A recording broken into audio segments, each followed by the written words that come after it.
मिथ्या धारणा। नीचे दर्शाए गए त्रिभुज एबीसी का क्षेत्रफल यानी एरिया ज्ञात कीजिए। त्रिभुज के क्षेत्रफल यानी एरिया ऑफ ट्रायंगल का सूत्र है 1/2 गुणा आधार यानी बेस गुणा ऊंचाई यानी हाइट। कुछ बच्चे भुजा बीसी को आधार मानते हैं और त्रिभुज की दूसरी भुजा को ऊंचाई, जैसे यहाँ वे भुजा एबी को ऊंचाई मानते हैं, जिससे उन्हें त्रिभुज का क्षेत्रफल 21 स्क्वायर सेंटीमीटर प्राप्त होता है। लेकिन यह एक गलत समझ है, यानी कि ऑप्शन 2 गलत जवाब है। यहाँ भुजा एबी आधार बीसी पर लंब नहीं है, इसलिए हम इसे ऊंचाई नहीं मान सकते। किसी त्रिभुज की ऊंचाई आधार के सम्मुख शीर्ष से उसके लंबवत दूरी यानी परपेंडिकुलर डिस्टेंस होती है।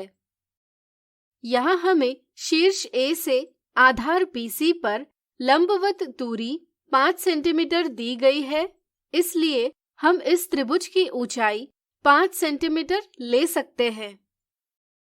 इसलिए त्रिभुज एबीसी का क्षेत्रफल है 1/2 गुणा 6 सेंटीमीटर गुणा 5 सेंटीमीटर बराबर 15 स्क्वायर सेंटीमीटर, यानी कि ऑप्शन 1 सही जवाब है। अगला उदाहरण, रमेश के आयताकार यानी रेक्टेंगुलर खेत की लंबाई 48 मीटर और चौड़ाई 16 मीटर है। उसने अपने संपूर्ण खेत में फूलों की समान माप वाली 24 समकोण त्रिभुज यानी राइट एंगल ट्रायंगल के आकार की क्यारियां बनाई है।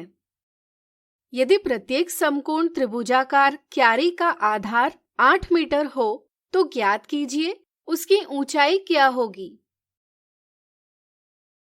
चूंकि आयताकार खेत की लंबाई 48 मीटर और चौड़ाई 16 मीटर है, इसलिए खेत का क्षेत्रफल होगा लंबाई गुणा चौड़ाई बराबर 48 मीटर गुणा 16 मीटर बराबर 768 स्क्वायर मीटर।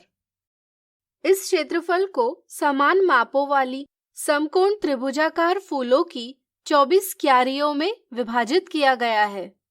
इसलिए हम कह सकते हैं कि प्रत्येक क्यारी का क्षेत्रफल आयत के क्षेत्रफल का 24वां भाग होगा, यानी कि प्रत्येक समकोण त्रिभुजाकार क्यारी का क्षेत्रफल बराबर 768 स्क्वायर मीटर विभाजित 24 बराबर 32 स्क्वायर मीटर है। समकोण त्रिभुज में दो भुजाएं एक दूसरे पर लंब होती है।